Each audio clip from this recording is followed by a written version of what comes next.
আমরা বলেছিলাম বাংলাদেশে মুজিববাদ একটি বিভাজন তৈরি করেছে, মুজিববাদী সংবিধান বাংলাদেশ রাষ্ট্রকে এগোতে দেয়নি।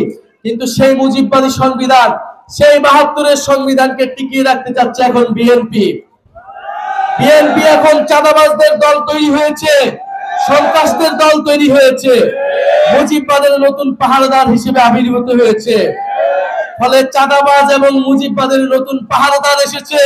সেই পাহারাদারকেও আপনাদেরকে প্রতিহত করতে হবে, তাদের বিরুদ্ধে সংগ্রাম করতে হবে। প্রিয় সংগ্রামী বন্ধুগণ, আমরা অনৈক্য চাই না, আমরা বিভাজন চাই না। কিন্তু যদি জনগণের বিরুদ্ধে দাঁড়ায়, জুলাই গণ অভ্যুত্থানের বিরুদ্ধে কোন শক্তি দাঁড়ায়, তবে অবশ্যই তাদের সাথে আমাদের ঐক্য সম্ভব নয়। প্রিয় সংগ্রামী পটুয়াখালীবাসী, আজকে আমরা পটুয়াখালী থেকে ঘোষণা করতে চাই, যত ষড়যন্ত্রই হোক না কেন আমাদের এই পদযাত্রা অব্যাহত থাকবে। আপনারা ভয়ের সংস্কৃতিকে তোয়াক্কা না করে সামনে এগিয়ে যাবেন।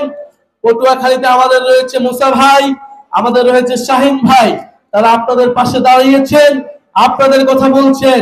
পটুয়াখালীতে জাতীয় যুব শক্তি এবং সংগ্রামী ছাত্র সমাজ এবং এখানকার শ্রমিক ঐক্য, জাতীয় নাগরিক পার্টি, স্থানীয় নেতৃবৃন্দ সবাই আপনাদের পাশে দাঁড়াবে।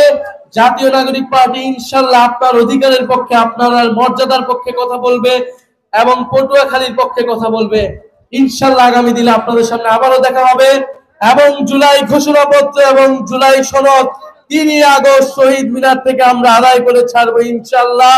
৩ আগস্ট শহীদ মিনারে আপনাদের সাথে দেখা হবে, কথা হবে। আসসালামু আলাইকুম।